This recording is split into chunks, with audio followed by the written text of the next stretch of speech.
Hello, and welcome to the Saladcast on Sunday, the 19th of April, 2020. I'm your host, Dan Train. Joining me today, Zachary Burgess. 3 more weeks. And Robert Kep. You know it's going to be more. Yeah, exactly. That's just bullshit, that 3 more week thing. Well, it's 3 weeks between they're reviewing whether we need another 3 weeks. It's not actually a deadline, it's a review deadline. They're just stalling. That's fine. I mean, you've got to say something, so just say 3. I don't get why they didn't say 4 weeks. It's a bit more round. Well, it's just, I'm sure they have a schedule that meeting happens on, and it just happens to have been chosen to be 3 weeks at the time. I guess so. Maybe I mean, they were talking about 12 weeks at the beginning, and then... Which is a convenient division of 3. Also a 4. Yeah.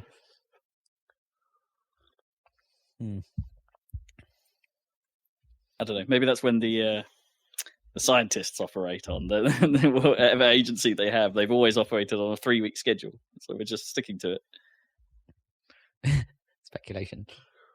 In fairness, that's what our dev cycle runs on. It's about 3 weeks. You're on 3-week iterations, are you? Yeah. I think that's quite good. We usually do 2 weeks, but I haven't done Scrum for a long time now. Problem with 2 weeks is you just you end up having a lot more meetings than work sometimes. It's all ceremony, all the time. I mind that. I quite enjoy a good meeting. Oh, good meetings are good. It's the not good meetings. It's as far as I'm concerned, it's having a chat and not so much actual work. So it's fine. So that's fine. Well, yeah. Well, maybe we should switch to 2-week iterations. No, not. But the do you do estimation? Yeah, we do a bit of that in like sprint planning or whatever. Yeah. Okay. It's I hate it because it's always just like this doesn't sound right at all, or basically. I have no idea. Make it worse, and then you always feel bad for making it worse because someone's waiting on it, and it's like, yeah, but I can't guarantee any sort of decent time. Yeah, I mean, you're supposed to be saying how long you think it's going to take, not like worrying about it taking too long or something like that. It's really hard, though, isn't it? Yeah, exactly. You don't really know sometimes. Yeah, usually in fact, people most of the time. Exactly. But the idea is, isn't it, that you get, as a team, you get used to it if you keep doing the same kind of work. But in my experience, the work changes and people join and leave like at a rate that means that never happens. Yeah, or other things come up, or the market changes, or we realize we've been doing the wrong thing, and then it's like, well, then you got to reshift it, or someone else can't make a thing anymore because they don't have a factory that works. We theoretically do Kanban with no estimation. So, and then we track cards. We track cycle time or whatever. So the idea is that if you, I mean, who knows if it works, but the idea is that if you size things roughly the same, then roughly, I mean, I don't know, so that nothing is like 10 times bigger than another ticket, then the size of the tickets averages out and you just count ticket throughput. And that actually gives you a reasonable projections of like when stuff's going to get done. Yeah. And then you don't have to sit all day doing planning poker and trying to figure out, is this a 3 or a 5?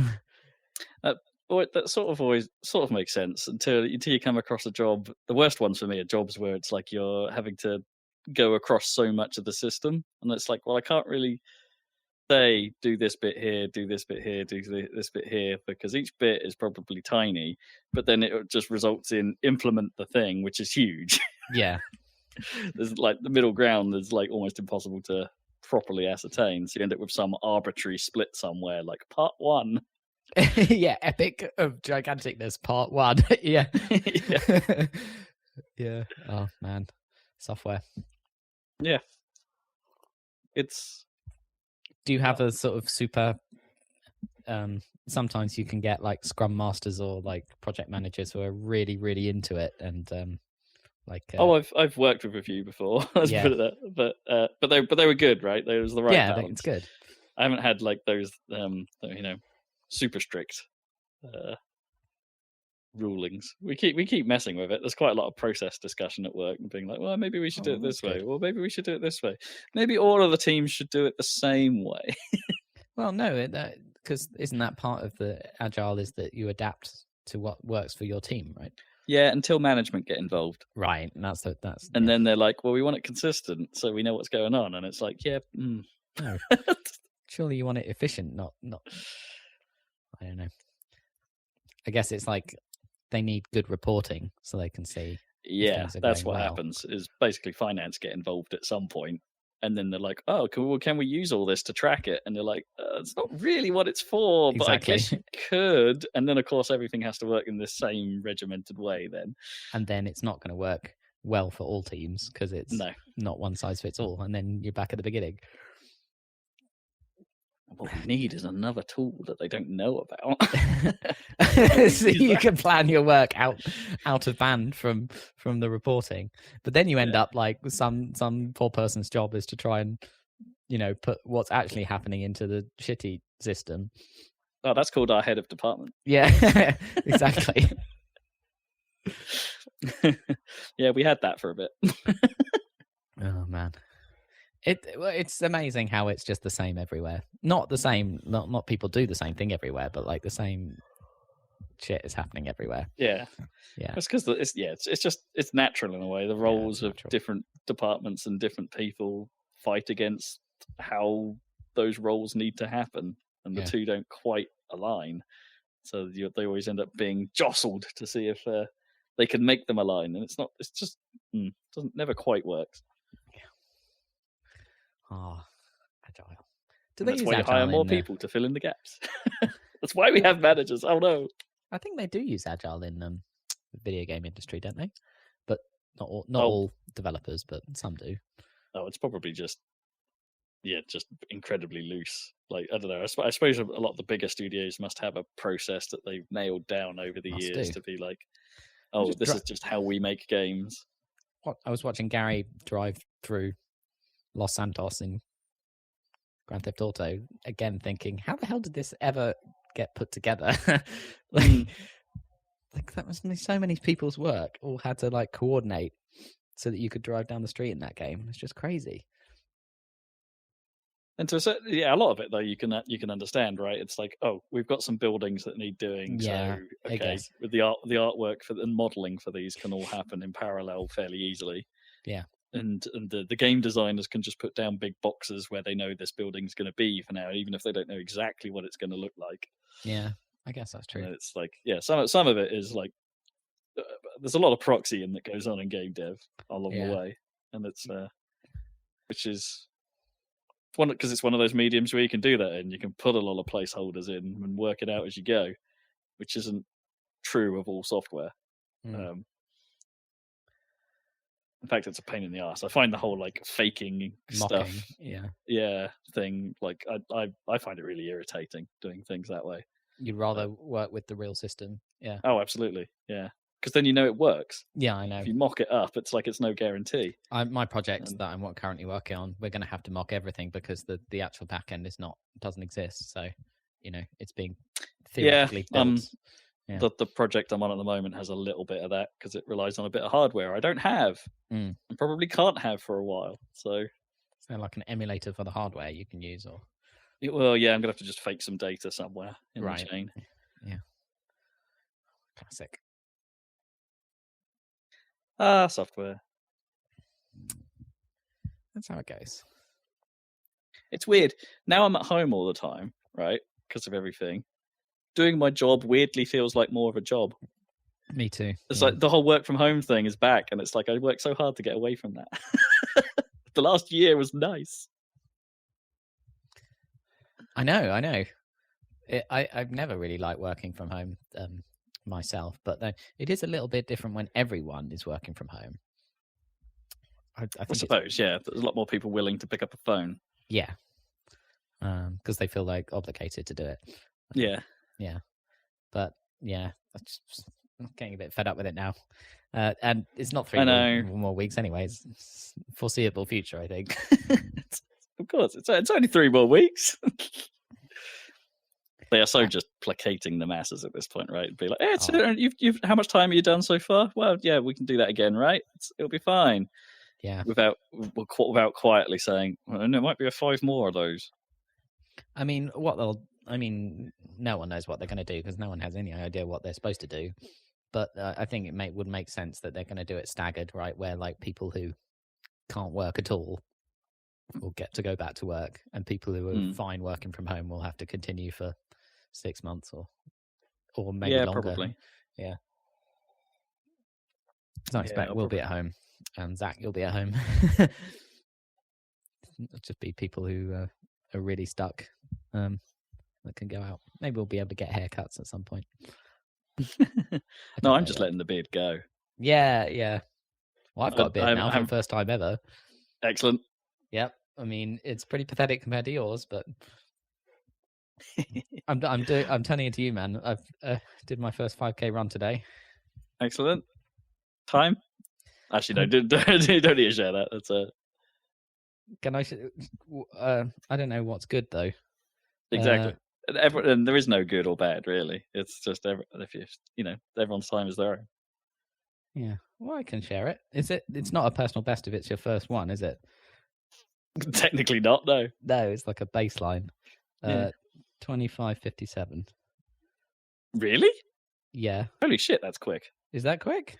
I've never done a 25. What? No, 25:57. I've literally never done a 25. It's more like 26. 26. I've never done a 26. What? But I was running, and there were people running past me like twice as fast as me. I don't know who they were. Maybe they were like military people or something. That's anyway, fast. Is it? Okay, well, whatever. I need to get a different app now because I've been doing this couch to 5K app. Because what happened was, maybe it is fast because, because like the last week of the program is like you run 20 minutes and then a 2-minute break and then 4 minutes. And then the second day you run 28 minutes and then the third day you run 30 minutes. But of course, on the second day when I ran 28 minutes, I went way over 5K. So then I didn't do the third day. I'm just going to do 5K now. Well, that's mildly annoying. Is it? Sorry, man. That can't be. It's definitely right, though. I've got my heart rate here, 169. That seems high. Yeah, that's all right. Is that okay? Oh, good. Yeah, that's fine. I'm not going to explode my heart by doing this. No. I need to find I just go around Finsbury Park, so I need to find one that doesn't have a hill in the middle of it. Anyway, never mind. So yes, if you recommend any, do you use the Strava or whatever it is? Yeah. I mean, it's the thing most things sync to. I should probably download that then. Is that free or do you have to pay for that? There's a free tier. It's fine. Yeah, I've never paid for it, so. Cool. Oh, good. Cool. Zeg, you've got to join the club now, I guess. What do you need? Just trainers, right? Just a nice pair of shoes, yeah. Not even a nice pair if it's comfortable. But then I'd have to go and buy shoes. No one wants to do that. I mean, you can't do that. I do quite dislike shoe shopping. Especially if it's like trainers where you have to actually be kind of careful about it. Like you can't just buy any old shit if you're using them for running. No, you have to go to like a shop where they make you run and check it for you. That's what I did years ago. Yeah. At the time, they made me run up and down the little alleyway outside, but I think now they have like machines, right, where you run on a treadmill, I guess, which I've never done. Have you ever run on a treadmill? Yeah. Is it? What's it like? Easy. Oh, cool. Running. That's the problem with treadmills. Treadmills don't simulate actual running very well. Right? Like because they make it. Is it easier? Yeah, because if you think about it, you're not really propelling yourself forward particularly. You're just balancing. Right. Yeah. Kinda. So you are still working. Don't get me wrong. It's still, and then the faster it goes, the harder it is. So, but you're not really putting in the same level of effort on a treadmill. Right. Interesting. So you could run an incredibly fast like distance on a treadmill and then try and do it for real, and it's like, wow, this is not that. So if I download the Strava thing, can I see your runs and you can see my runs? Yeah, it's got like a friending system similar to Facebook. Okay. I might try that. You sort of have to follow and I have to follow back kind of thing. Oh, okay. That makes sense.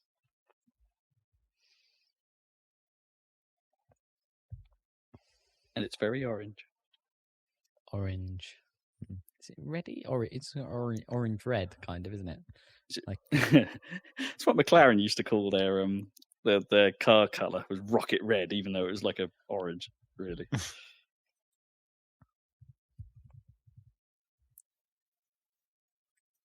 almost a pink. It was like a luminous orange. I googled Strada instead of Strava. I don't want.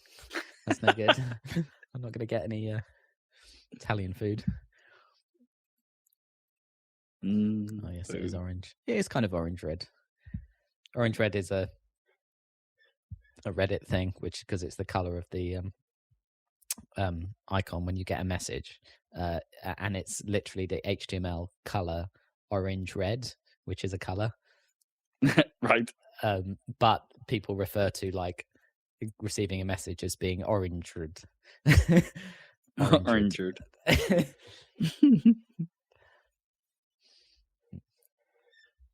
I'm so oranged right now. What's going on in your world, Zeg? Nothing. More nothing or less nothing?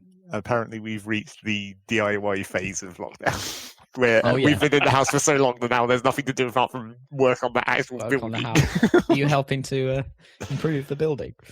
I should really do my own room, really, because like some of the paint is a bit. Well, this room I don't think has ever been painted since the first time it was painted. So as the house has settled, it's got a lot of cracks in the actual paint. So it probably does need repainting, but I don't know if I'll get to that. Because that would require me, taking literally everything in this room out. Which would be a problem, because this is literally all my stuff. Yeah. I mean, you can't have that much in terms of stuff, though, I guess, because it's not that big a room, really. No, but it is pretty full. This is probably like literally as much stuff as I could reasonably fit in this room. What have you acquired lately?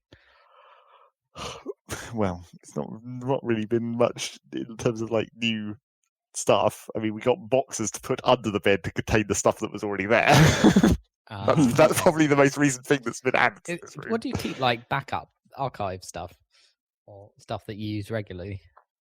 Well, the stuff in the boxes is like all the old games and stuff, of course. Yeah, exactly. So that kind of gathers. Yeah. And my Lego isn't even in this room any longer. Oh, where's the Lego? Somewhere. It's in a box somewhere. Okay.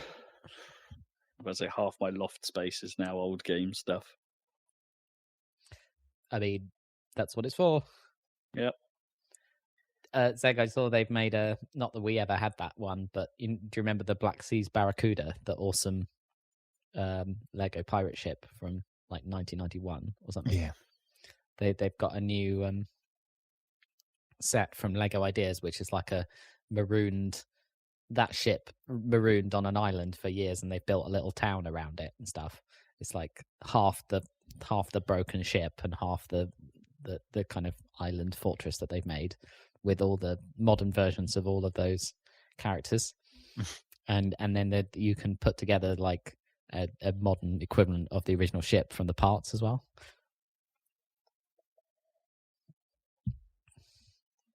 So that's kind of cool. I think it's Barracuda Bay, something like this. I was about to say, is modern Lego just generally not as interesting, or do we care less? I've never quite figured that out. Oh no, I mean it's like a renaissance at the moment, isn't it? Yeah. Or it has been for a while. Like it was shit. They finally got out of the Star Wars phase where everything was made of specific parts. They're going back to actual real Lego. The licensed property phase is over, is it, or less? Well, there's that Mario Lego. No, the license is still going. But I don't know when it suddenly got good again, but it was like it's been a while, at least 5 years it's been good. Maybe 10 years now it's been good again. Anything as good as the Technics rocket or the car? Yeah, probably. I mean, there's all kind. I mean, now they have like a lot more like massive like adult sets as well as the children's sets or whatever. And they have this Lego Ideas thing, which is like people submitting set ideas and then they kind of remodel them Lego with their own designers and release them if they win enough votes. So this was one of them. It's pretty cool. I've got quite. I mean, what Lego have I? I got a Ford Mustang recently. That's pretty cool. Oh, nice. It's really cool. And I got a while ago. I got a full Saturn V rocket, which you can stage and do the whole moon landing sequence with. Huh. Which is really, really cool. That must be pretty big. It's pretty big, but it's like I've got it standing upright, so like it doesn't actually take up much space. Tape. Yeah. Unlike that, do you guys remember when I had that Connect factory built? The Connect Big Ball factory, it was called. You had a lot of Connect, I remember that. But... Yeah. I had one of the biggest sets you could get for it, and it was a giant, sort of a bit like a Rube Goldberg machine that just threw balls around. Right. But it stood like taller than me at the time, and it was. But Connect is like not compact to start with. No, really. But that's what I mean. Yeah, you're not building little brick walls, are you? You're building like wireframes of everything, and it's just generally big. It was a bit ridiculous. I'm surprised my mum let me have it up for as long as we did. Considering how much space you had in your house in general. Exactly, yeah. It was the same as whenever we got the Scalextrics out. It's like you couldn't really walk in that living room for a while. Especially when we then started using Connects to prop up bits of Scalextrics track into weird formations. Man, we did some serious Scalextric in my garden, didn't we, Zeg? Yes. We're complete with flyovers and like who had the little cardboard? That was you, wasn't it? Like maybe, yeah. Because I had like all the old shit from my grandma. That's right. Yeah, that was awesome. And then I had like because my dad had bought all the custom track pieces to make Silverstone, which involved like quarter turns or even less than that. Quarter turn? No. Less than that. Eighth turns. Which is fine for like it's like problematic because you have to like un-eighth turn it at some point. Like you really have to plan ahead when you've only got a very limited number of those kind of pieces. So it's like true. You can use one here, but then you have to remember that you're going to have to use another one to even it out. Yeah, that was cool. I was never very good at actually driving them round without flying off. And especially because when you had such a long track, like you would lose power towards the end of the. Yeah, you had to put like a second power block on it sometimes. Yeah. I did always wonder why they made that to work. A bit of me always wondered why they made those Scalextrics and like Formula Tyco and things like that. It's like so fast because they were crazy quick, right? To the point where it's like I can't really tell. You had to really feather that throttle, didn't you? Yeah. Well, that's why. But that was like fun. That was right? the skill. Yeah. But it was fast enough that you couldn't really see what was going on half the time. You know. Oh well, I guess so.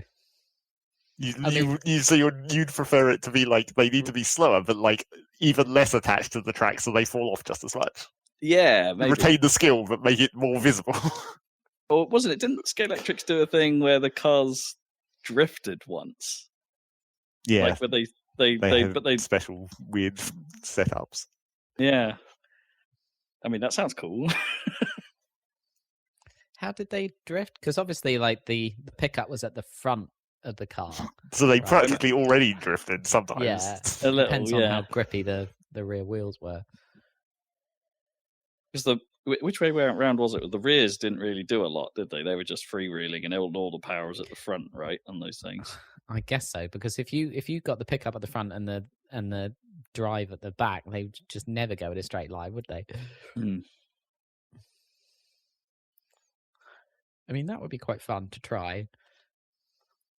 Imagine the problem with the drifty cars is the wider circuits, otherwise you'd just be hitting each other the whole time. Yeah. But why not just have wider? I don't know. Because then it's harder to build the tracks, and I don't know. And more expensive tracks, I guess, because more plastic. Yeah, that's true. Yeah, I like the idea of them being a little slower, but like a little easier to crash.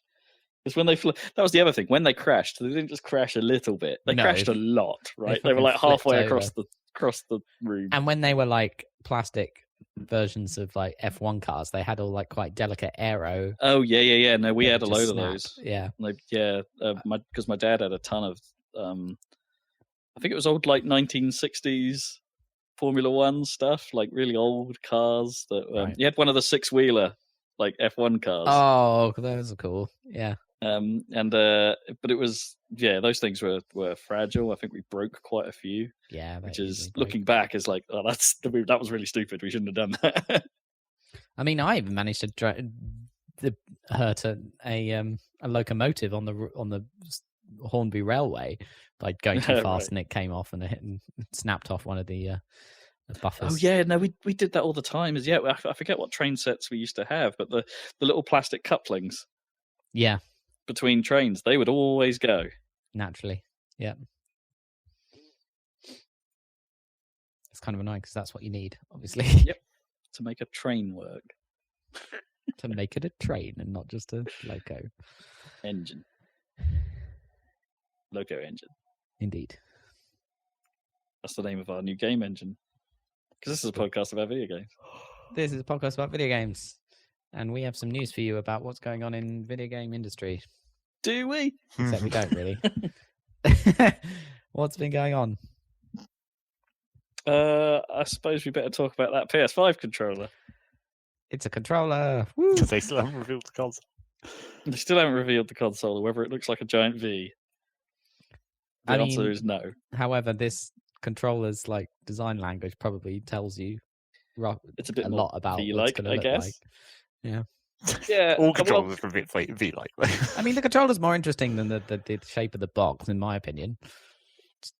It's the thing you interact with more. Yeah, who cares about the box? I don't really care. As long as you can actually fit it in your setup, unlike maybe the new Xbox, which is a weird chimney thing. It goes horizontal, it's fine. Okay, fine.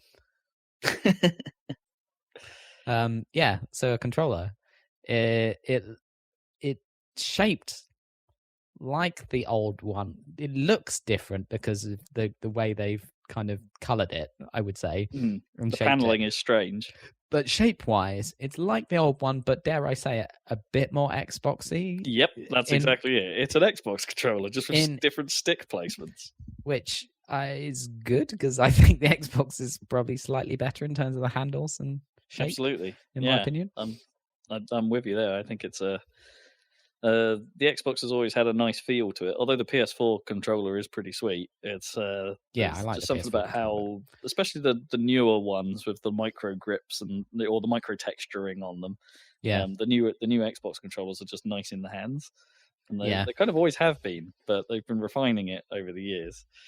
And it's like, so the general contour of the controller is really quite lovely, and it's like, it's interesting to see PS4 just go, you know what, let's just do that this time. And that's good, in my opinion. It's good. Yeah. It looks distinctive, like compared to the Xbox One, which is good. So despite it being the same as an Xbox One, it looks PS5-y, which is good. Well, the inclusion of the colors the color light is still there, and the touchpad is still there, and things like that. So they've made the color light a kind of a bit more on the face and less on the back, right? Well, yeah. So that's actually the one interesting backwards compatibility issue with this controller. Yeah, is that they've lost the light bar on the back. Yeah. In replace of making the light go around the touchpad instead. So any games like I don't know, any like PlayStation Eye game that would use the light bar to figure out where the controller was, like awesome PlayStation VR type stuff, that's no longer going to work. And which is a little surprising, because I thought Sony were going to go all in on the this backwards compatibility idea.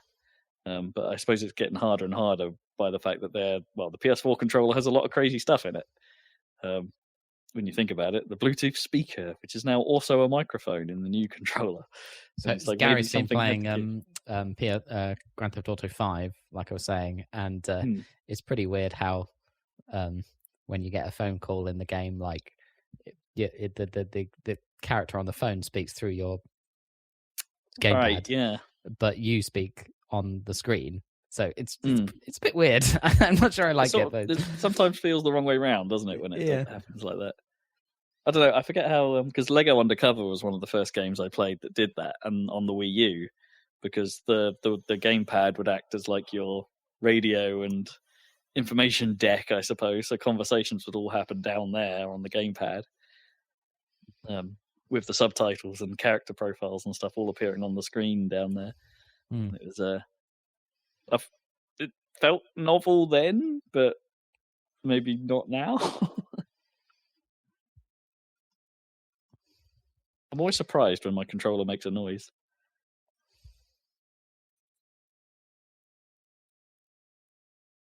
Yeah, it's kind of a weird feature, but I guess it's cool. They're just trying to think. It's not of as what stuff to crunchy add. as it used to be on the Wii. So what's the main thing on the PS5 controller that you can't see is like super ultra HD rumble haptic thingy, right? It's not rumble, but it's whatever their haptic tech ends up being or feeling like. So it might just be like a high frequency rumble, a bit like, I don't know, HD rumble from the Switch. From the Switch, yeah. Or iWatch, I guess, the little tappiness. But it also, they've been talking about resistances in the triggers. And I think they might have originally said they were going to do it in the sticks as well, but I get the feeling that that's been downplayed a little bit. So maybe we won't be getting the resistance in the joysticks, the adaptive resistance in the joysticks. But it will have resistance in the triggers. In the triggers, for sure. Yeah. Right. Which is cool. I mean, I don't know how that will compare to the Xbox. Like, I mean, the Xbox isn't claiming to have any of that. So, like, the Xbox is only claiming to have the rumble triggers that they used to have. Right. So not nearly as high tech as No. So as far as we're aware, the Xbox controller is basically just the Xbox controller. They're not changing a thing other than its shape slightly. Right. At least as far as we know so far. As far as we know, yeah. I think they're still saving all of the more advanced stuff, like the being able to set like trigger depth and things, and the for the Elite controllers, which they still want to sell. Yeah, of course. And my hope is that the new Xbox controller just fixes that plastic clip in the stick that I keep crunching. Because I repaired another controller over the weekend. You're becoming an expert. You could probably sell this as a service. Maybe, yeah. Epoxy resin seems to be holding quite well. I haven't broken one that I've re-epoxied so far. But I'm not playing Rocket League, which is the one I've managed to crunch 3 controllers in. Somehow.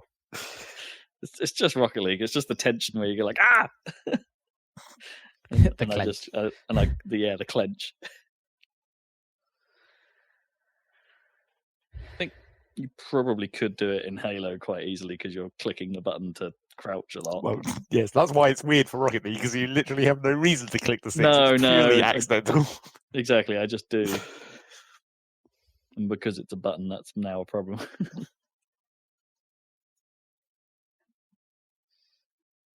suppose you click it quite a bit in Call of Duty as well, because it's like your run, I think. Left stick click.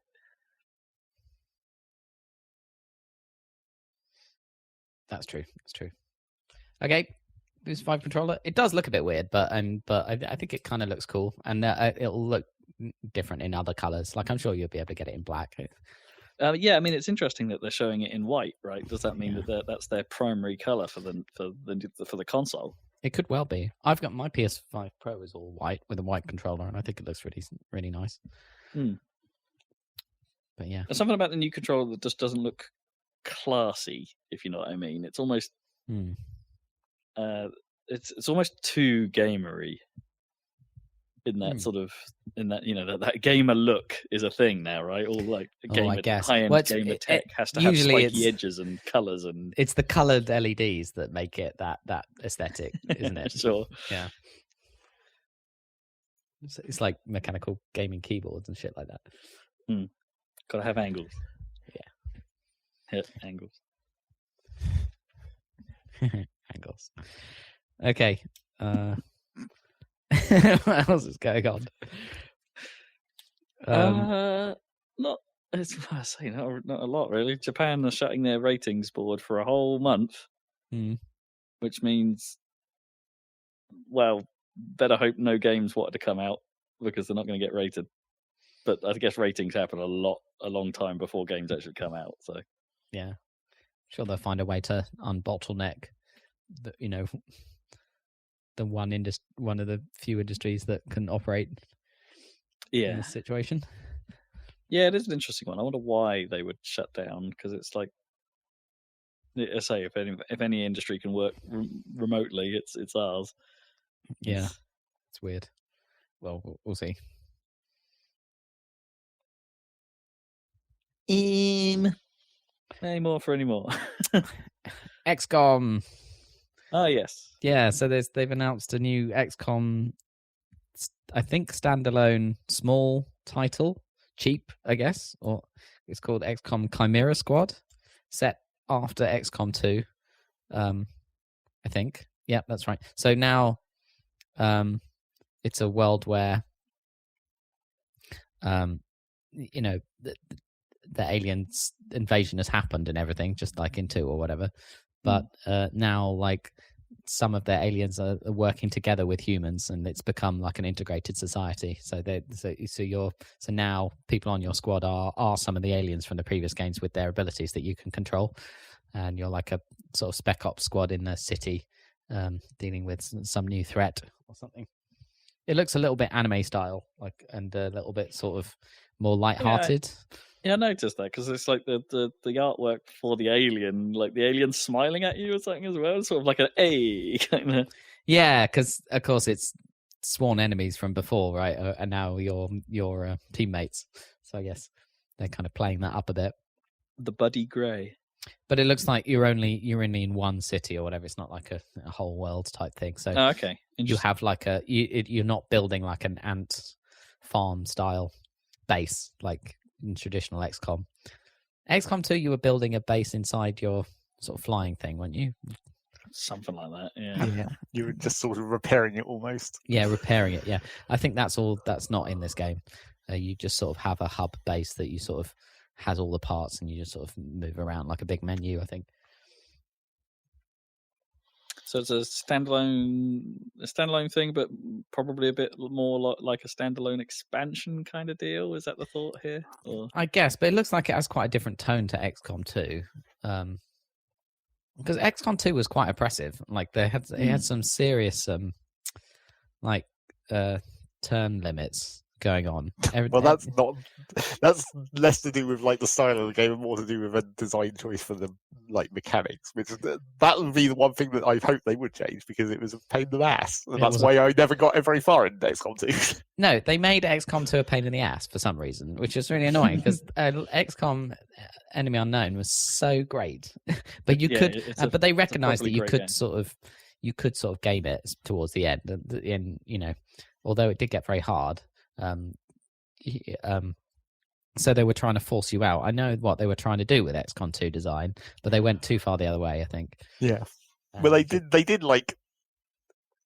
they solved the problem in like an easy way, but not a clever way. Like if they'd made those systems work better, like the way you discover enemies and all that stuff, if they had just made that system work better, and if they'd made the AI more smart, then they could have still not had to have a time limit on literally everything. Yeah. But then instead they kind of took the easy road of forcing that out of the player, and to the point where it's annoying. Yeah. And not as fun. It's just not as fun. So I think that hopefully they've learned their lesson here. And if it's a small game, there's less, you can try it out and not without. Not feel so bad if you don't gel with the mechanics. Yeah, because that was probably I guess- XCOM 2. It's like you buy a full game and then you don't get through it because it's annoying. It's like it was good while it lasted, but it's like I was a little bit disappointed by XCOM 2 because of that. I never got fully through it. I still feel like when I eventually come to play XCOM 2 again, I probably will just install that mod that just doubles all the turn times. Right, yeah. And fix the game mod. Yeah. But yeah, I don't know. So when you say the turn times, is this like there were turn limits on the missions? Is that Yeah, pretty much every mission. So you don't and some of them were really hard. Do this in 3 turns, that kind of stuff. Yeah, it was like that. Right. So you couldn't like gradually move your guys up at all in Overwatch all the time, which was, the cautious way to play. You had to like peg it basically quite a lot and into danger all the time because you were going to run out. If you didn't risk it, you were going to run out of turns. And that was always the problem when XCOM 1, right? I remember like where you push forward, but you push forward into something you couldn't see. And then it's like, well, now I'm boned, right? Because I've just walked into a trap. And it's like, yeah, that's the game. And there's an element of that to it, which is why you then play cautiously. Exactly. But then that happened just way more in XCOM 2 because you couldn't play cautiously because you were just going to run out of time. Maybe they wanted you to lose guys this time. Yeah, they wanted that, and they wanted to be more dramatic and have bad situations, and then getting out of them is more dramatic. But it means you can't be tactical because you can't set up an ambush or plan anything because you basically just have to peg it forward all the time. And you can't like cover your guys with snipers because you have to like run them forward all the time as well to catch up with everyone. Yeah, it was annoying. It's one of my least favorite mechanics in strategy games or tactics games. Is a limit. Is a turn limit. Yeah. Don't get me wrong. There are some times when it can be interesting and be like, okay, how can I possibly do what they're asking me to do here, without an element of random? Because I don't know. There's been some missions in Wargroove, for instance, that have been a bit like that, where it's like here's a hard turn limit that they've set up. Usually fairly nicely, actually. Wargroove does it quite. They don't normally say it's like you've got 5 turns to do this. There will be something else happening on the map that will take a certain amount of time to complete. Right. Like, I don't know, there's a big enemy that's like working its way across the map, but it will always do a specific route. So it's like working around the outside of the map is like your timer. And it's like, oh, that's kind of interesting. It gives me a target. But those missions are normally very well constructed in the sense that like, oh, there is definitely a way to do this. And you don't feel so pressured by it. Because there wasn't there some stuff in some of the even XCOM 1 where there was some like, oh, you need to stop this thing in a certain amount of turns, and it's like I just always hated that. Yeah, I mean it did happen in the first one, but it wasn't like constant. Yeah. Wasn't it normally against the suit guys? And there were those special missions, loads of those ones with the suit, the thin men. Yeah, that was the other thing where it was just like when they did have those missions, it was usually against the easier enemies. Yeah, exactly. So that was they were quite straightforward, those missions, after a while, because you're kind of used to dealing with those guys.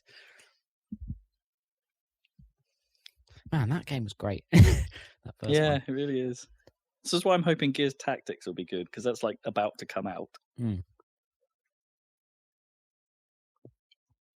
Be nice to get into one of those. What was that other XCOM style game that was in development? Well, there were several that were trying to be more like actual XCOM. Yeah. Xeno something. That's the one. What happened to that? That's been ages, hasn't it? Yeah, I don't know whether that ever got out of early access or whatever it was doing. Don't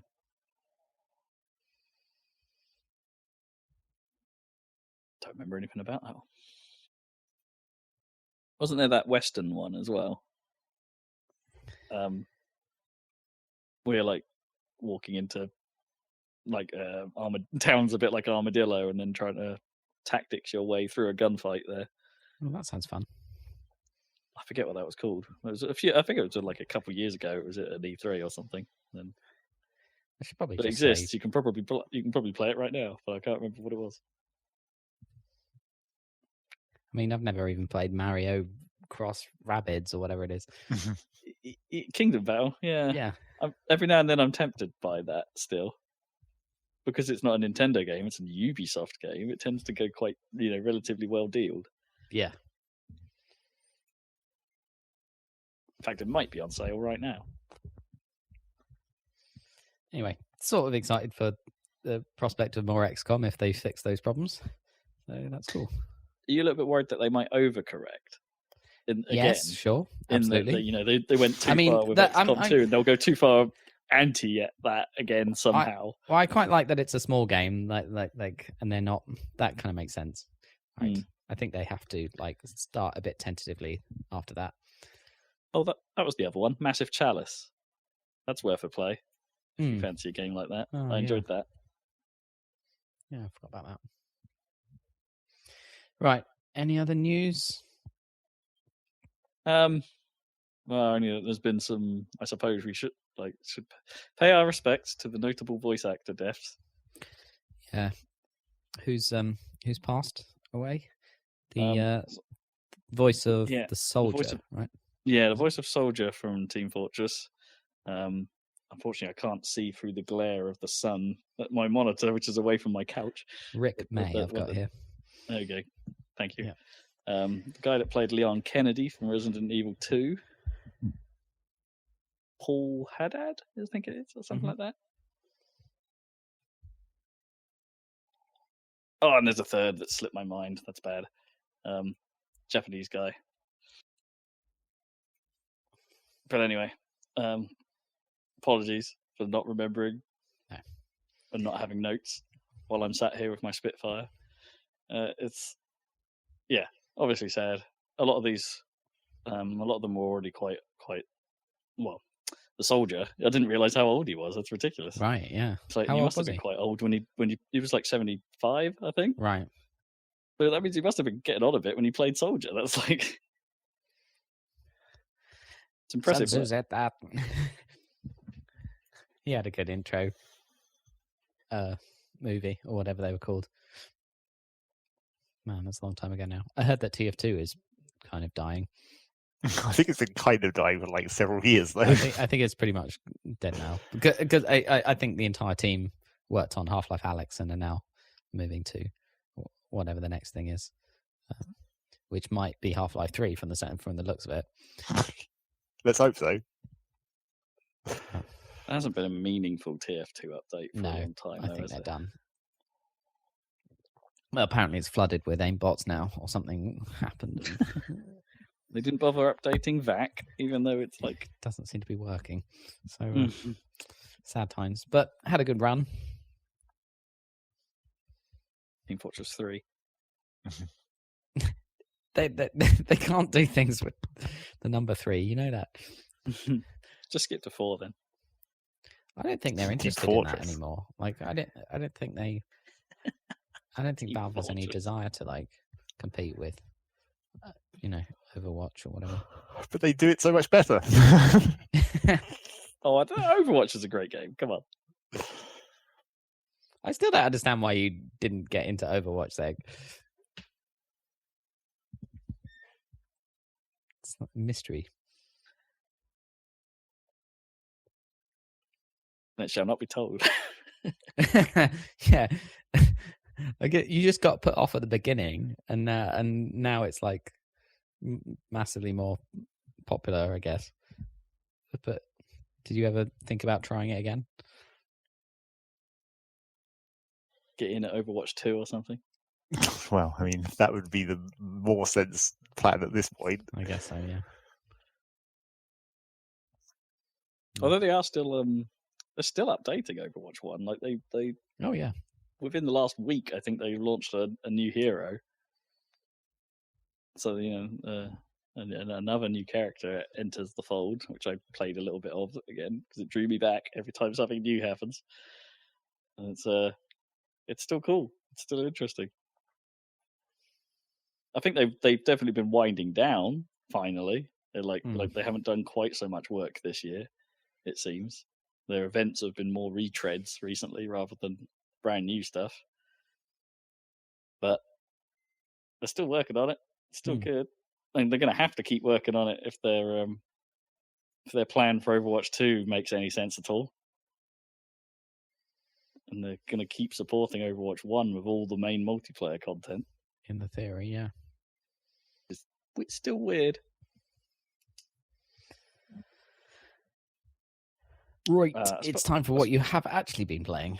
Well, I suppose, like on the same vein as Overwatch, the other news is that Riot's Valorant seems to be the hottest new thing in the multiplayer shooter space. Well, imagine if they took Counter-Strike and Overwatch and mushed them together somehow.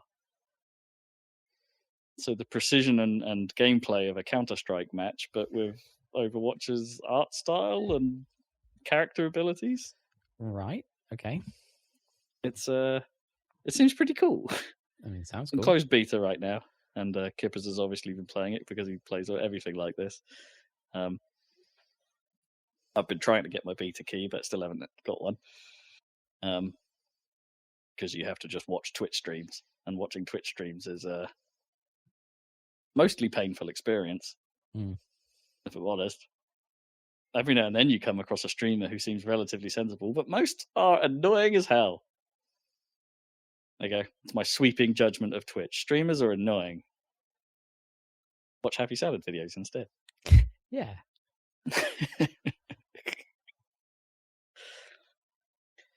Oh, that's probably the same audience. Sorry, audience. Yeah, I don't know. It seems really cool. I'll say more about it when I get have a game on it. Riot seem to be like very in on this. Like, not just they're not half-arsing it. There is a lot of detail going into it. They're putting up quite a lot of dev diaries about how their process is going about putting this together. They've been talking about the Riot bit as an ISP thing as well. So Riot Games are so what's the word I'm looking for? Obsessed with ping times and getting the optimum gaming conditions. They will be launching their own internet service provider. What? Geared up for games and trying to reduce the number of hops between locations so the ping times are as low as possible, so you don't have to rely on the existing. This is what I think where that whole thing about, hey, Riot are building their own internet. And it's like, in some ways, that's kind of not far from the truth, as it turns out. Weird. Also an indication of how much money League of Legends make. Yeah, exactly. I mean, enough to build an internet. Yeah. It's bonkers. But it's all really interesting stuff. And it seems like Valorant might be the next hot thing. Top tip. Top tip. We don't know when it's coming out for realsies, but when it does, it'll be a free-to-play game, so no excuses. Except for maybe wanting to do something else. Right, okay. I don't know if that's an excuse. Like, it's a legitimate reason, not an excuse. It's a reason. Okay, cool. Yeah, it's time for what you've been playing section. Zeg, I think it's your turn. Well, there's not much to talk about this time. In fact, I might even start off by saying going the opposite direction to things I haven't been playing, because I keep doing this, but like I'm now officially going to be more excited about the middle of May. Because why? What's going on in the middle? Terraria have finally announced that their last patch thing is finally going to come out in May the 16th. So there's that. Right. So I can finally stop, supposedly. But, you know, it's always seemed like it's been the last patch. The last 2 or 3 times they've made these huge-ass patches. Aren't they supposed to be working on Terraria too? No, that got cancelled. Oh, did it? Or Overworld got cancelled and 2 I was always confused about the 2 different Terraria 2s that they were making kind of simultaneously, but one of them definitely got cancelled. But yeah, that patch is finally going to happen, so I can stop complaining about it. And also, in a date which is much less certain, but is supposedly mid-May, is when Satisfactory is meant to come out on Steam at last. Ah, sweet. So I'm probably going to be playing a lot of one or both of those in the middle of May. And onwards. But then what I've actually been playing is just more Animal Crossing, mainly, I guess. It's been quietening down a bit after the massive island redesign. I still technically have only really done half of the total area of my island, but I'm not working on it quite so much. Mainly because we've reached the point where the star rating for your island, obviously you make it more fancy, your star rating goes up. But we've made it to 4 stars out of 5.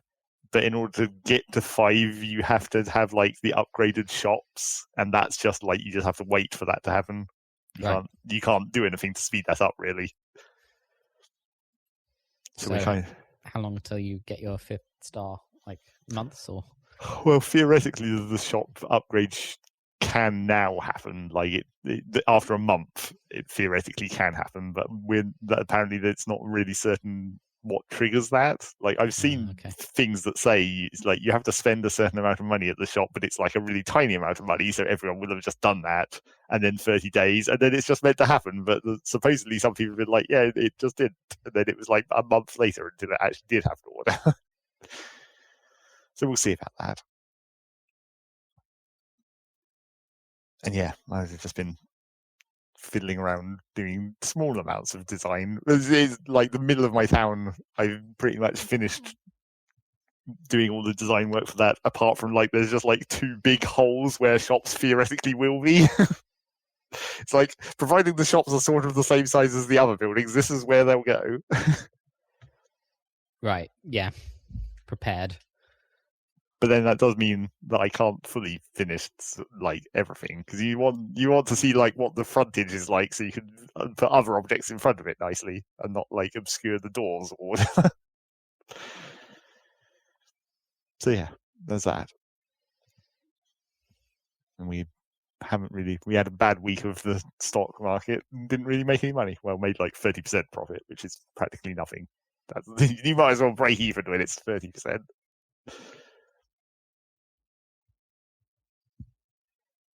The turnip market. Yeah. It was quite What's the law behind why the turnips are the thing? I don't know. They don't really specify why. I guess because they're like, I guess they're a vegetable that doesn't grow anywhere that Animal Crossing usually happens. They're like super imported. Because vegetables don't actually exist in Animal Crossing, I guess. It's only fruit. What does everyone eat? Just fruit. Apparently. Yeah. Maybe bugs, maybe fish. Where's their fibre coming from? Are they fibrous fruit? I guess. Not as fibrous as vegetables, but somewhat fibrous. How do they make bread? Do they have bread? No. Because they need just for, like wheat and stuff. Does that count as? I suppose it doesn't count as veg, right? No, I guess. Yeah, I don't know. No one really eats anything, of course, because it's Animal Crossing. Nuts? No, I don't think there's ever been any actual type of nuts, even on tree nut type things. It's always fruit. I think I guess the most weird thing that's ever grown on a tree is technically a banana, because that's like not really a tree fruit technically. No, not really. But those don't exist in this game either. There's only 5 fruits. Bananas is not one of them. Does that mean there can only be one flavour of 5 Alive? Yeah, I guess. Because you only have 5 fruits to work with. Is 5 Alive still a thing? Probably. It probably is. Yeah. It's amazing how many of those weird brands that still exist. Used to quite like a 5 Alive. Yeah. The classic one, which I think it was the green one. Yeah. And then apart from that, I haven't really been doing too much else. I went back into Astroneer again because they did another one of their like time limited event things, which was basically exactly the same as the last one. Unsurprisingly, I guess, because not much effort to just slightly alter what you have to collect and send into the rocket. Although this time it seems like they did at least like tone down the amount of points you need to unlock the stuff, so it wasn't nearly as much of a hassle. I got it done in like one go, more or less, which is much better than the goddamn several days worth of effort it took last time. But not much else has actually changed in Astroneer. It's like, and at this point after this second event, people are like, can you maybe actually do some actual work on the game? Not just crap out these cheap cosmetics that are tied to this event, which is the exact same as the last event you did.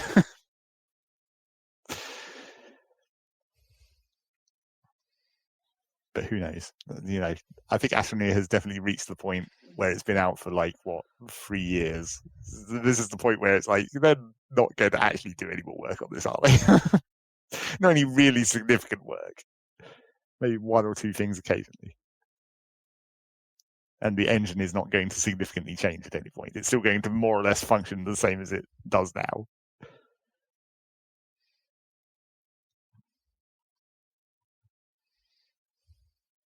So there's that. All right. And I think that's it. Well, I mean, I've been playing Factorio, but not actually really anything interesting. I've just been playing another little mini mod that's not. It's like a very slightly advanced version of regular Factorio, which means it's not really anything different to talk about. Okay. Couple of minor tweaks to keep you not so much on your toes, but maybe on your. Is it like you're on most of your feet? You just arched your feet slightly for some reason. Clearly. One day I'll get round to fucking just playing vanilla and getting that last achievement. God damn it! Maybe I'll do that when it actually launches. I'll play him Yeah. when it actually comes out. I'll play. This is a real vanilla. You can do a proper review then. Yeah, I guess so. Like version 1 review. And then we can put it in Game of the Year and be done with it forever. Yep, pretty much. Robe. What you been All playing? right. Let's talk about Uncharted 4. Yeah. Why not? So this was on PS Plus this month. Of course it was. This is the only reason Rob plays anything. Yep. Because it was handed to me for free. Yeah. So I thought I'd better give it a go. It's been on my to-do list for a long time. I'm quite the fan of the first 3. Yep. Story to blast through. Yeah. Well, if you say blast through, it's quite a long game. Yeah, it's reasonably lengthy. Just really, well, it took about 18 hours, I think. Like chunky.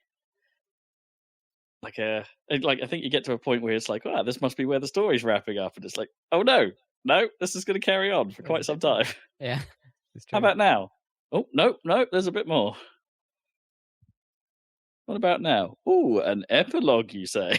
Yeah, there's a little epilogue, but I think they kind of earned that. Your mic's gone a little quiet, Dan, by the way. But it's. I don't know how to solve that. Never mind. Yeah, I don't. I've got mixed. I'll be honest with you. I've got mixed feelings about this one. Yeah. In that it's. I don't know if Uncharted. I'm right. I need to. It's one of those situations where I think I need to go back and play Uncharted 2, which was like the highlight of the series. Game. Yeah, absolutely. Yeah, it was It was up to this point. It was the one, and it's like in the same way I did with Gears 4 back in the day, and then I went back and played the original one just to be all like, okay, is this worse than I think it is? And turned out that Gears Ultimate Edition is still brilliant, and Gears 4 was less so. And I think I'm having that thought now because something about the actual gameplay of this didn't really click with me this time round. It's like I felt like I kept hitting problems or frustrations far more frequently than I did with the previous games. Oh, interesting. Even like 3. Yeah, even 3. I mean, 3 had its awkward, difficult moments, but I felt like most of the combat was like the bad bits of 3 this time round. Like the encounters just didn't feel very well crafted. Like, you're in a position, we're just going to throw guys at you from every which way we can, make do, as opposed to it being a nicely constructed challenge. Fight, yeah.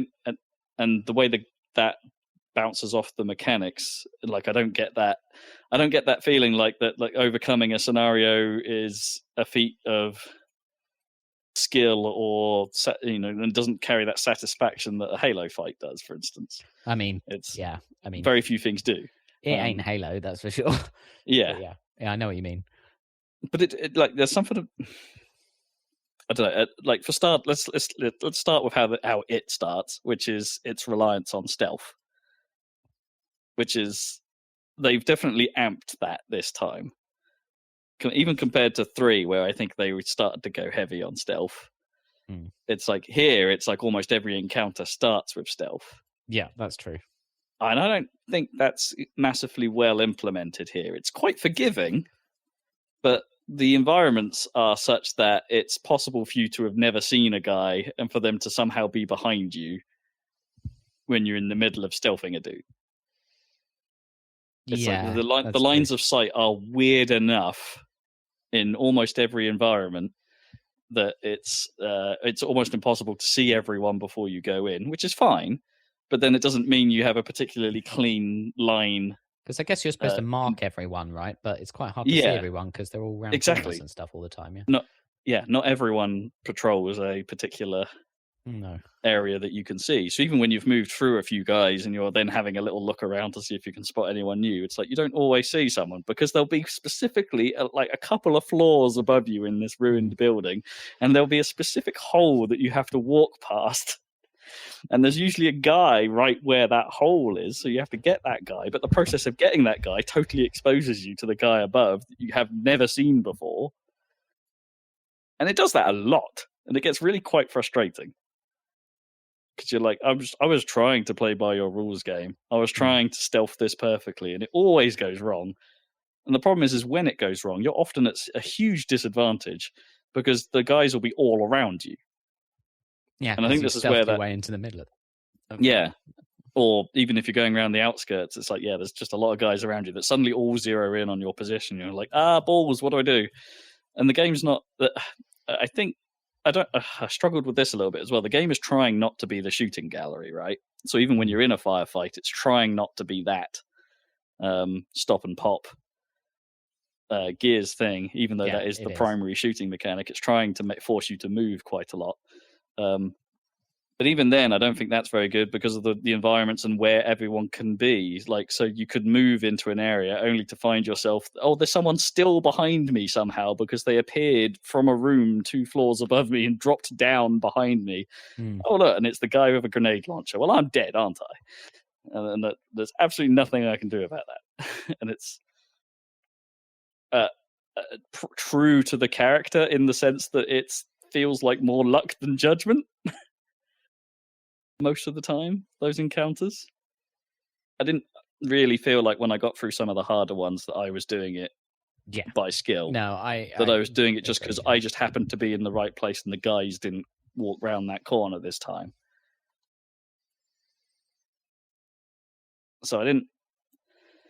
Yeah, I'm not sure I rate it, and I also don't know if the variety of enemies is all that good this time round either. I don't know. I feel like there was more variety in the encounters you were having and the types of enemies you were going up against before. I don't know. Like, it didn't feel like there was such an emphasis on the heavies this time round. No, definitely not. I mean, they're still there. They're still there, but there's very few of them. There's only like 4 maybe of the guys carrying giant chain guns this time. Compared to across the entire game. Yeah. Don't forget that 2 ended with the ridiculous alien things or whatever they were. Yeah, but a bit of me now is like, and the first 2 games did that. The first 2 games had the supernatural element. Yeah. Which they didn't do in 3 and replaced it with drugs. Right. And then this steers away from even that. So there's not even. I don't know. They're trying to be more realistic in that respect, but it actually takes away from it. I think in that weirdly, by not having the supernatural element, the whole thing actually now falls into this uncanny valley of realism where the whole thing feels less believable to me now even than the previous stuff. It's weird. Like, there's something about that sliding mechanic, right? Because how stupid is that sliding mechanic? where it's like it can take the tiniest incline that just happens to be made of a different material to send you into a ridiculous slide that you can steer and somehow jump off. You can sort of steer and jump and then swing. Yeah. But yeah, sometimes these slopes are really very shallow. And you're like, I could just walk up that. Right.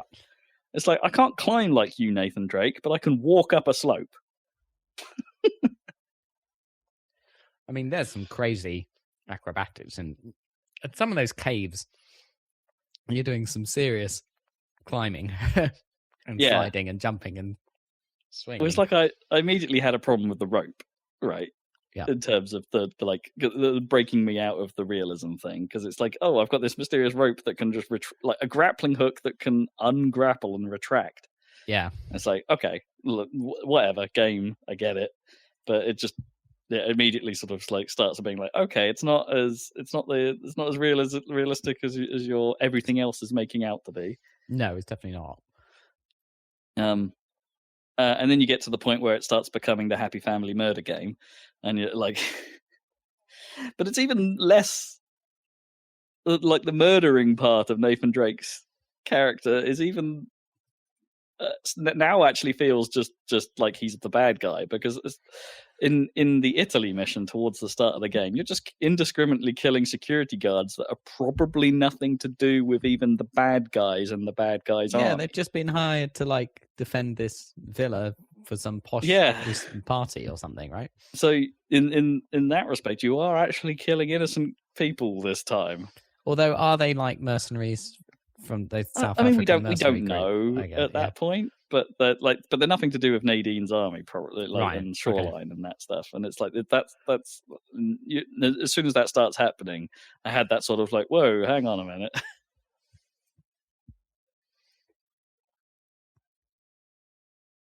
Yeah, and also, the four main characters are all superhumans as always, somehow. Oh, absolutely superhuman. Yeah, but that's a hallmark of the series, isn't it? Yeah, but even the little things like the Uncharted 3 had pretty decent fist fight scenes, right? Like the bar brawl and things like that. And they actually made the fist fight mechanics relatively well defined in that. You could dodge out of the way. I think you could guard in that and stuff like that. And they kind of strip all that away here, in that the fist fight scenes are normally, well, I can only really walk around and throw a punch. And they're like there's the odd guided scene where scenes, aren't they? Yeah, and it's like, well, why put these even here? Like, why? Like, they don't feel good to play, because you're trying to. All you can do is walk and punch, and it's like, well, I'd quite like to actually have this be a bit of gameplay, thanks. I don't know. It's just, it felt like there were as many back steps as they were forward steps, and I should talk about those forward steps because it's a Rob review. So that's thus far. Rob review. In that. Okay, holy cow, this game is beautiful. Like, it's really quite crazy. It's one of the, like, especially when they do like proper interiors, right? Those are some of the most detailed interiors I think I've ever seen. It's amazing. Like, just walking around Nathan's house at the start of the game, you're just like, what? Okay, you didn't have to model everything this detailed, but you did. You modeled everything, and you let me just wander around this entire house, even though all the game really wants you to do is walk to the lounge. Yeah, and talk to the character, your wife or whatever. Yeah, and the characters and animation. Obviously, it's all motion capped, but like some of the best. Oh yeah. No, seriously, and it's at its best when it's being subtle as well. I think it is the best, at least when it came out. I don't know what's beaten it since. That's a good question. I did feel like it wasn't perfect in places, but I thought it was like pretty good. I feel like I have seen better, but I can't really put my finger on it now. I think maybe the Spider-Man stuff might have been a bit better in places, and in terms of just fidelity. But as I say, I think it does the subtle very well. But then again, I don't really like how it does the younger characters. Like, for instance, so the like young Nathan, for instance, I didn't think that was hugely great in Uncharted 3, and it doesn't seem much improved here. He looks, he kind of looks like an age that doesn't exist. Is my problem with it. Like, his face is too old for the rest of him. Is that because they've mocapped the same actor onto a young body? Yeah, so maybe. Like and his eyes never look quite right either. Yeah. It's like it's a. They haven't quite got that down. But then you juxtapose that stuff against the basically like whenever Nathan's interacting with Elena, that stuff is so sharp, so well done. Like that introductory scene at Nathan's home, it's just brilliantly done. Yeah, it's got all the nuances of actual relationships and stuff like that. It's pretty good stuff. And the added benefit of Crash Bandicoot. yeah. Pretty great. I don't know because I never played Crash Bandicoot, so I don't know if that is like exactly what it's like. Pretty much, yeah. That's how I remember Crash, anyway.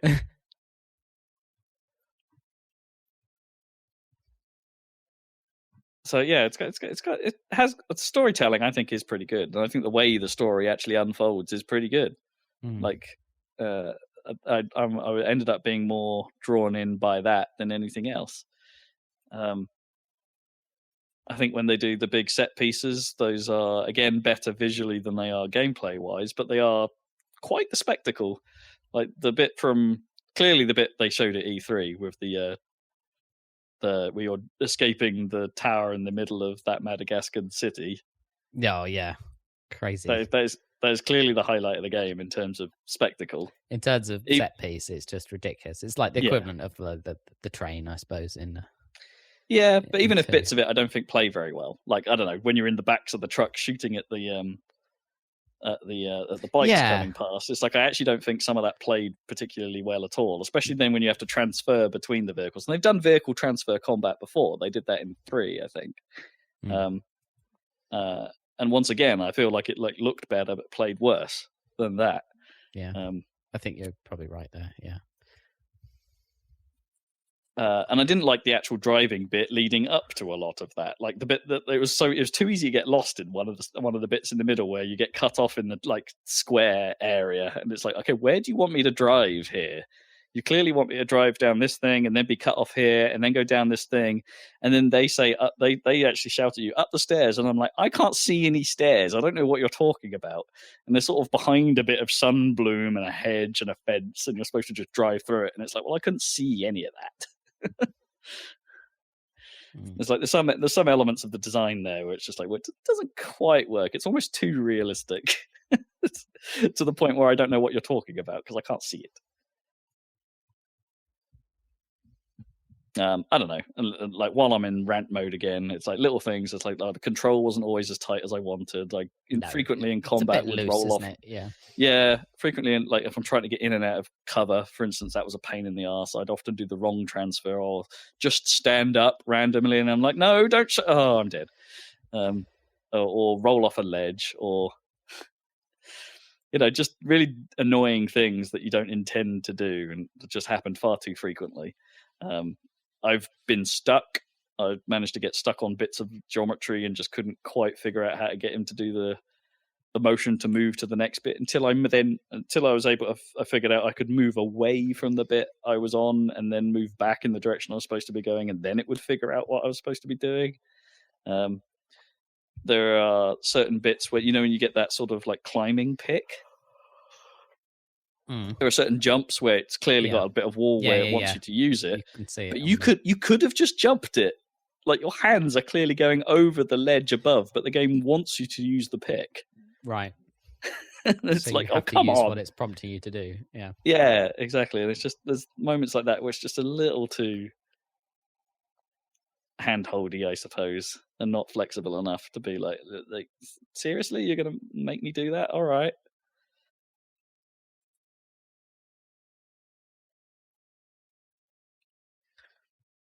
But then you get the odd moment of greatness. Like a couple of the stealth areas, I think, are really good. There's the one with there's a big open area, I think, in the Madagascar where there's a nice. So it's sort of like an almost like it's like a clearing, but there's a sort of big tower in the middle of it. Yeah. With a bridge. And I actually thought that stealth area was really very well designed. Like the people, you could spot people, you could move around it to spot other guys.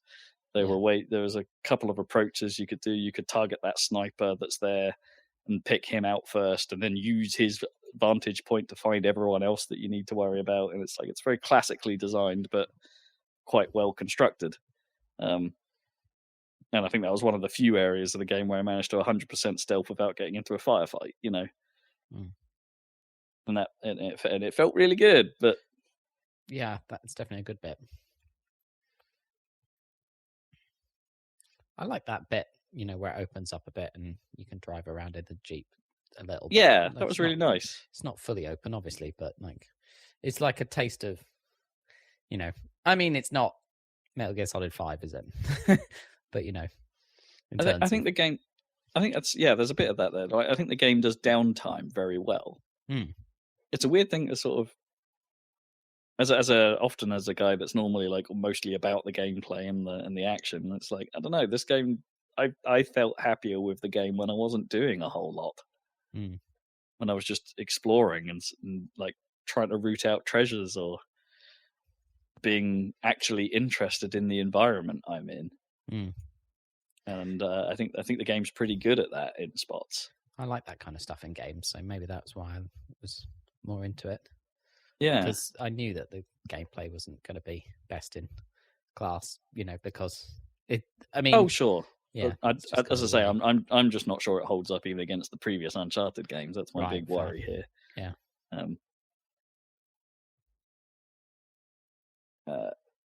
And it's it's also kind of frustrating, I suppose, just how much I don't know, having played the two of the recent Tomb Raider games, it's like, are these two really trying to just be each other now? Right. They're sort of how many times can we walk into the big room of destiny and then have the enemy just blow their way in? This game does it at least twice. Yeah. And the Tomb Raider games open with it. So where you spend half an hour trying to get somewhere and then the enemies just appear. Yeah, that's the reveal of the enemy because they just blow their way in. It's a bit tropey. Bit cliched at this point.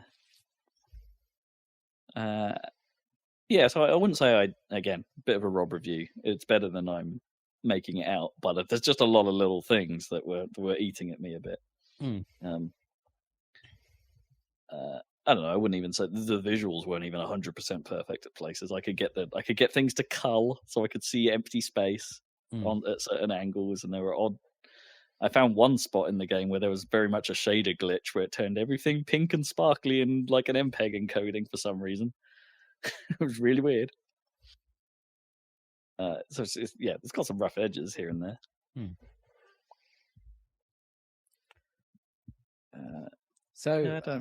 Overall, thumbs up, thumbs down.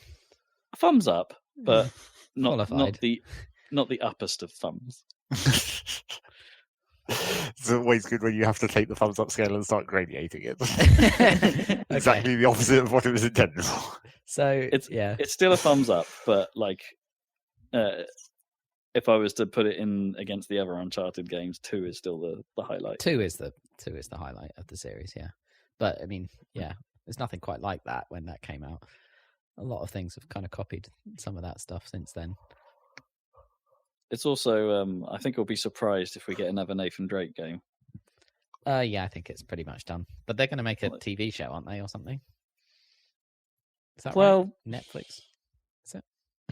I don't think that's ever been officially confirmed, right? Is that the... Oh, no, which one was... Oh, maybe Uncharted was the one that came up recently.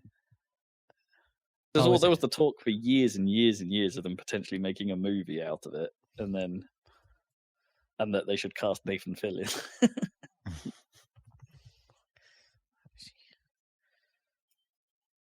Yeah, I can't remember. Maybe I'm wrong. I thought I saw an announcement about that, but yeah, maybe that was the one that got picked up for a series. I can't remember. There was a few weeks ago, wasn't there? There was a little run of them where there was a few like video game show announcements. I can't remember if Uncharted was one of them.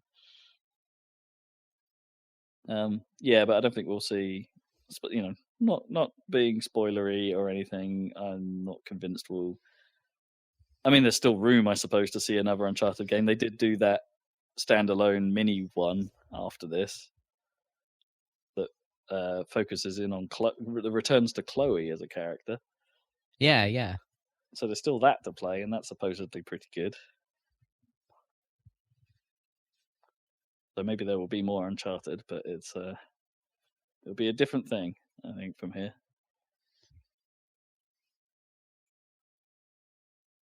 Yeah, so that was the main thing I played. I'm trying to think what else. I've been plugging away at Wargroove still. It's sort of nice game to play when I don't really. Well, I want a bit of a challenge, but I don't really have to do anything particularly active. It is a bit frustrating playing it, and because you have to when a mission goes bad, because a bit like Advance Wars, you probably put quite a bit of time in before it goes bad, and then you're like, bugger, I'm gonna have to repeat like the last hour to get to the point where things might go bad again. And then I've finally come across one mission that I actually just have not been able to figure out. I've tried it quite a few times now, and it's one of those defense missions where you start with limited resources, and the enemy doesn't have a base, but units just keep spawning in, which is probably my least favorite strategy thing, because the units just keep coming thicker and faster than they would during a normal circumstance. Yeah. And it's just really, really hard to deal with. And there's one of those that I just can't get to grips with, because the last wave is just brutal. And it's also one of those missions where you've got all three, now I've got all three unit types, the ground, sea, and air, all going on, where the having to use your limited resources to deal with all of them at once is just, I can't quite do it. So I might not be doing every mission after all. Fortunately, it's a side mission, so don't have to do it to complete the story. So there's a bit of that. As I said earlier, I went back and played some Overwatch, which was fun. Sweet. Played some CS, which I'm getting better at, I think. My our win ratio remains pretty good of late, and my headshot accuracy is improving. I'm having way more fun with CS:GO than I ever did, like CS before. Oh, cool! That's exciting.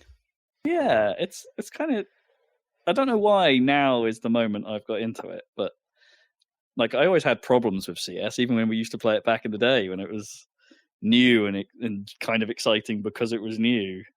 But like it's refined to a point now where I think I finally understand it. I don't know.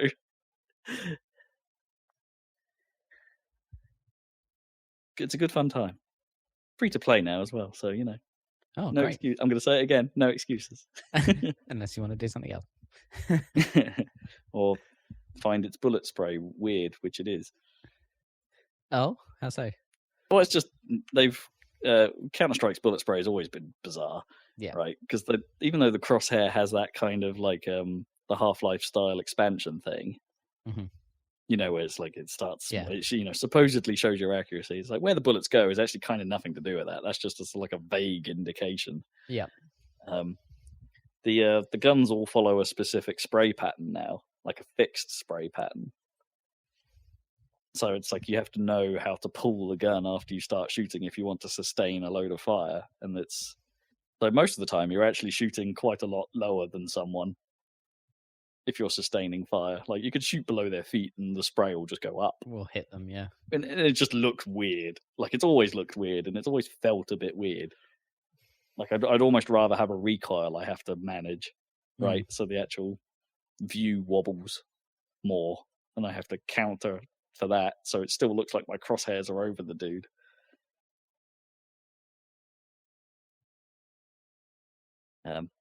Spray patterns in CS are strange, but they do kind of make sense, and you can get used to them.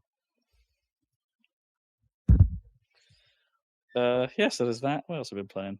Oh yeah, I played Res Infinite. Oh, the classic. Yeah. How's that version of the game? I wouldn't say it's a perfect recreation. All right. But it's pretty close. I mean, Res is Res. It's like pretty much everything about how that game plays is pretty much the same.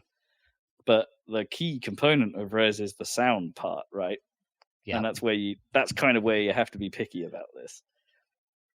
Because I had a problem with Res HD because they changed some of the sounds in some places to something that I thought was out of key. Honestly, they weren't the same as the original, and some of the enemy just seemed like they were pitched wrong.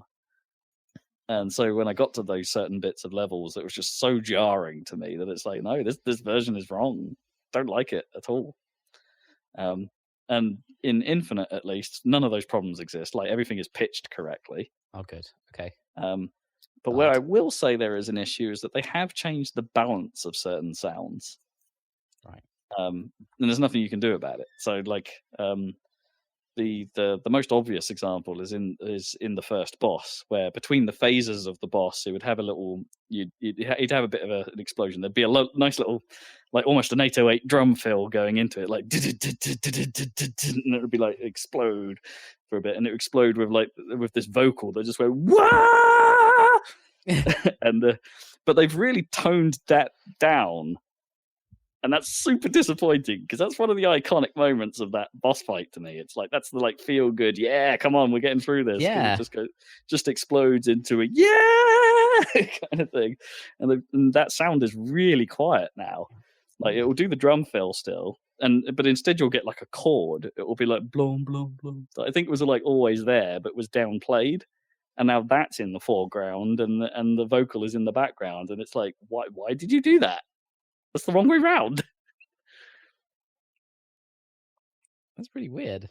Yeah, and there's a few moments like that where things just don't feel quite the same, and I notice it. Certain sound effects play at different times. Certain hits, when you hit certain enemies, they don't play the same sound that they used to, or they'll play the same sound but only under certain circumstances. And it's like there are little changes here and there where I'm like, I'm not quite sure why you did that, and I find them a little bit irritating because I'm such a fan of the original. And it's probably only because I'm a fan of the original. If you picked it up now as a new player, it wouldn't matter to you, really. It just matters to me because I love that game. Ooh. Well, these things are important. Gotta have, I mean, it is a reissue, so it's got to be faithful. Yeah, I mean, they're within their rights to make some changes. Yeah, sure, but well, it's like the other thing, like they don't have the classic level select screen, and I don't think they had it in Res HD either. Like the classic level select had like a radial sound graph almost, and you picked which quadrant you wanted to play. But when you picked it, it was like giving you just the beat of that level, right? And that was always the thing. It's like I'm about to go into the level, so I'm getting my little preview beat, and then you hit the button, and it goes, and you get this zooms in, and your guy runs into the level, effectively, and it's like that's all gone in this version. Oh, weird. It's like That's it's just you pick from the menu, and it goes, and it's like why did you change that? And I think they changed that. Device. That was really cool. All that stuff. And I think they changed that in Res HD as well. Right. Like so it's only the original versions that have that. But man,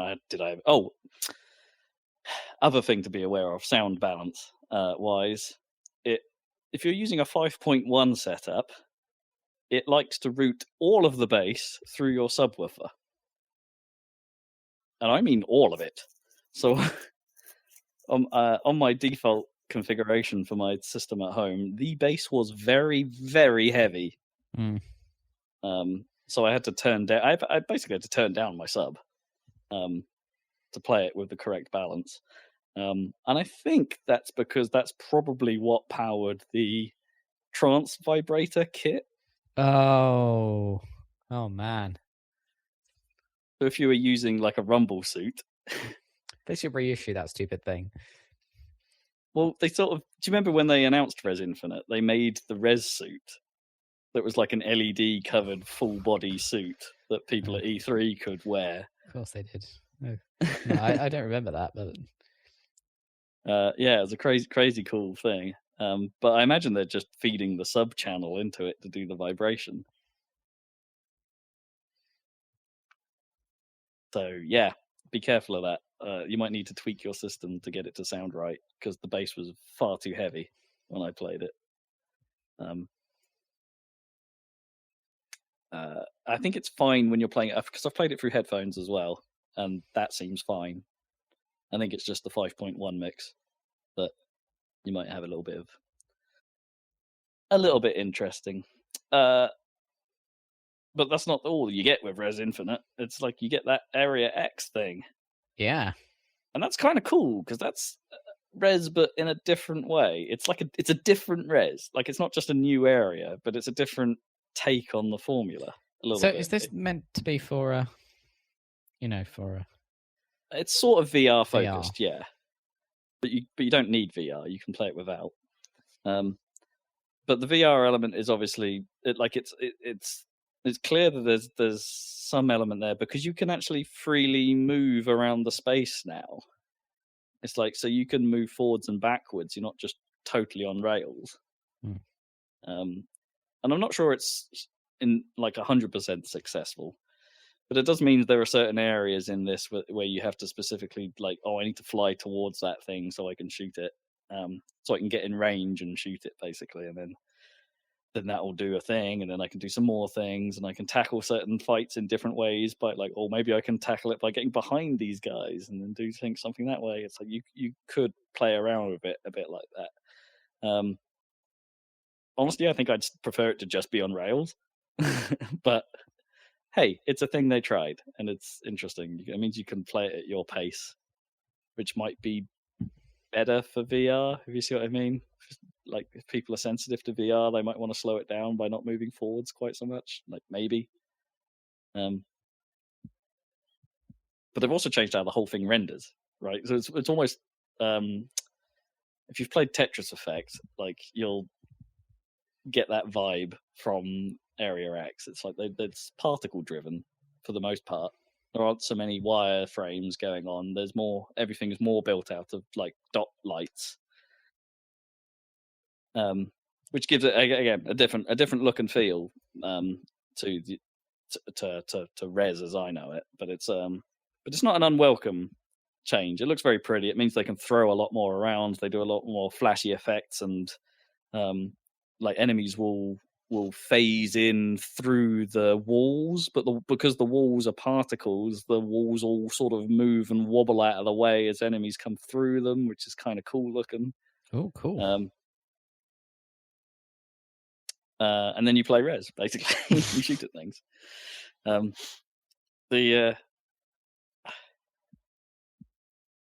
guess the obvious biggest problem with Area X is Mizuguchi's current music taste, which isn't bad, but everything Mizuguchi does now kind of has this feel about it. Ever since Child of Eden, that sort of Genki Rockets, happy trance, I suppose, happy trancey dance music, and this is kind of that. It's like, it's that feel, and it's like, I think I would have liked you to have stuck to the more resi hard trance, or like early 2000s dance stuff.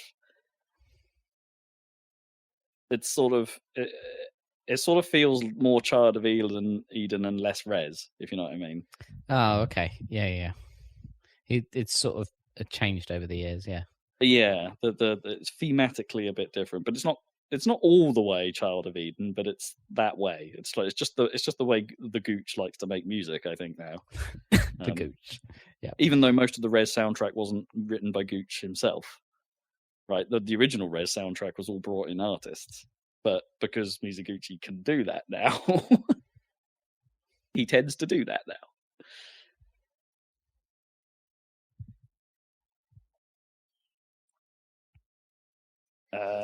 Yeah, but it's still it's still a fantastic thing. I love it to bits. I mean, you can't beat Res, can you? No.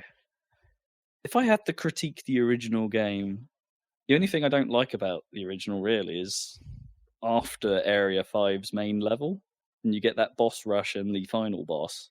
Oh yeah, Those are kind of the weakest bits of the game, both musically true. and gameplay wise. Those aren't great ways to a great way. They aren't a great. Why do I keep saying great? A great way. They aren't a great way to end that game, which is a shame because Area 5 is brilliant. It's like, I love how that that their version of oh god, who's it? Is it Fear by Adam F? I think it's that way. It's such a it's a fantastic track, but the res mix of it in particular is really great, and what they do with it in the game is fabulous. Especially with their little bits of mixing in California soul into there as well. It's like, oh, it's so good. It's a nice longer level as well, and it's but if you play Area 5, you have to play the boss rush in the final battle, so you're in for a bit of a slog. They probably should have split that up a little bit more.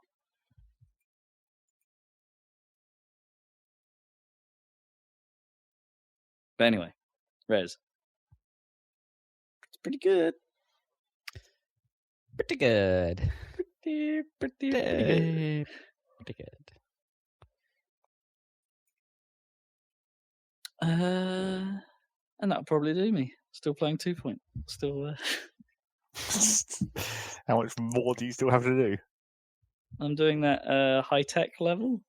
Did you do the rundown one then? Or did you go to that one first? No, I think I've done the high tech one first. Okay. The rundown one's next. So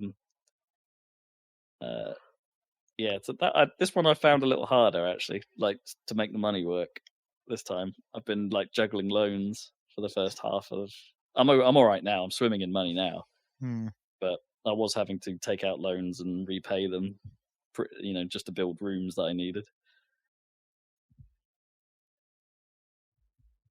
So it's the one time the game tested me money-wise, really. I think. Wait, I think the rundown level might be the one where you're meant to take loans, isn't it? Or do they already do that? Right, I don't know. Yeah, but it's like how every level before has had its one thing, like the epidemics level or whatever. I think there was a level that was the loan level, which I believe was that rundown one. Okay.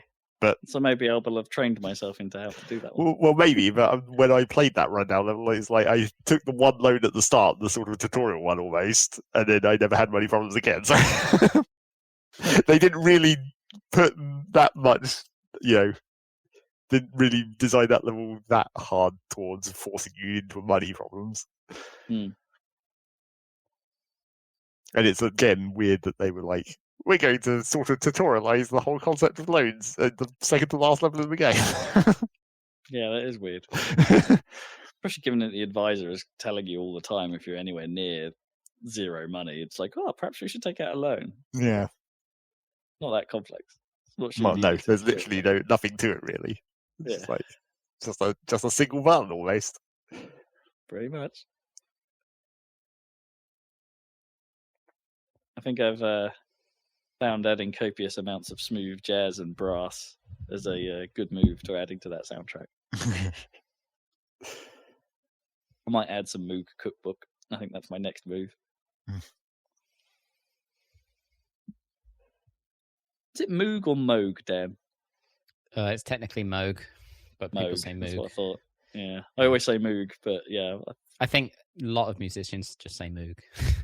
It's quite common to say Moog, but they're like, no, it's Moog. Why not make it MOGUE then? It's more like with the music rogues. It's somebody's name, I think. Right? It's not. I don't know. It's just somebody's name. That's how most of these things start, right? Yeah. Music rogues. I'm going to call it because I can't think of anything else. I'm still getting started with Animal Crossing. I played some Red Dead 2 again. Just the beginning. Yeah, I felt like it, but yeah, nothing new to say there. It's just nice playing the, how dark that story gets. So it's nice being at the start. Yeah. The happy band of thieves. I thought, can I get to the point where like I haven't fucked everything up in the first town and they don't all hate me? And I can sort of wander around doing some hunting or something. Hmm. I killed the legendary bear in that first mission where it introduces you to it, which is fucking hard to do. Yeah, So, I think I did that. Yeah, but then you don't know where the tanner is at that point, so you've got nowhere to take the actual. Right. Yeah. Yeah. But I think it doesn't penalize you for that. But it's like, well, it introduces you to this bear, and then if you actually kill it, you get the thing, but you don't know what to do with it. So it doesn't really introduce everything in the right order. But never mind. Yeah, I forget how the game handles that because it doesn't. Yeah, it doesn't say. You're right. It doesn't penalize you, but I don't know how you. I I think think it once sort of you've puts you got in an the pelt, inventory that the trapper has or something. yeah, I don't think you can actually lose the pelt of legendary animals once you've got it. I think Yeah. even if it disappears, like you've still technically done it. It's just a bit weird given the focus on realism for everything else in the game where you physically have to take things places and stuff. Oh yeah, and it encourages you to take the pelt to the trapper still, even when it's a legendary. So it's Yeah, oh, it does, but like you don't know what the trapper is at that because it's right at the start of the game. So it's like, well, not right at the start, but pretty close. A few hours in, yeah. Yeah, that's pretty cool. I need to for Animal Crossing, I need to make myself play it every day, but I've just been getting distracted by work basically. What I need to do is because you end up working past 5:30 or 6. So I need to be must play Animal Crossing from 6 for an hour or something. Well, the real problem with Animal Crossing for normal schedules is the shops close at 9 and 10. Right, exactly. That's when I'd be playing normally. That's the only time I've got left in the day. So I always imagined that if I ever was going to play it, which I don't think I will, but it would be I'll be lying in bed kind of playing it as the last thing I do in the day. Everyone's asleep, presumably. Yeah, and if you want to sell shit, you either sell it in the sell box that only gives you 80% value, or you keep the shit until tomorrow morning. So what do you do, Zeg, with your sleep schedule? Do you have to wake up, play Animal Crossing, and then... Yeah, I just do it in the morning. Right. Morning, quote unquote morning. Sometimes morning. Well, that's even more annoying because if you want to buy the turnips, they're only on sale on Sunday morning. Right. So you have to get up. You have to get up on Saturday morning to play Animal Crossing. Oh man. So this is why I'm not so sure, but I will, because everyone's got awesome stuff in this game, and it's well, yeah, I don't seem to have any more time in quarantine land than I did before. There definitely should be a gap in the evening that you can get through. Well, the thing is, I've got these HelloFresh things, which is great, especially in quarantine. But and it takes me an hour to cook. Yeah. So, if I then I tend to have a break after work. But what I need to do is immediately play Animal Crossing instead of going on YouTube for half an hour or whatever. And or looking at the fucking news, which is a bad idea. Yep. Yeah, that's my plan. Is make myself play Animal Crossing and maybe even outside, go in the garden and play Animal Crossing. Use the Switch. Yeah, so that's why I'm actually going to switch. And so I've done that a couple of times. But you still have to find the shady part of your garden because that screen's not that good. Well, most of my garden is shady, to be honest. The only bit that has the light at the end of the day is the deck at the end of the garden because it's kind of the lights behind the sun's behind the house at that point. So it's not too bad. Yeah, that's the only time. So I'm going to try and do that, but I'm never going to have I'm going to be in a tent for weeks, I'm sure, knowing me. But yeah. Yeah. Different kind of game. I can theoretically give you all the fruit because we finally managed to get hold of apples. Apples is the one I have. Oh, okay. You would have been useful a week or two ago. Yeah, I know. Because somehow no one else we knew had apples, so we had everything else but not apples. I had apples, and then I restarted the game because I wanted to change the name of the town, and then I had apples again. So presumably it's attached to my user or something. Well, maybe. I don't know. You were definitely meant to be able to re-roll that by just restarting. It's ridiculous how short the names of the towns have to be. You can't put anything in there. Anyway. Well, can you just call it Bumtown? Yes, you can, because that's 8 letters. Fits, That'll fit. Excellent. I mean, Aztown is the name of my friend's podcast about Animal Crossing, so which I would check out. Have you listened to it, Zeg? No. You must. It's. I mean, it's ridiculously well produced compared to other podcasts I might mention, such as this one. But just because it's like put together like a whole like This American Life or something like this,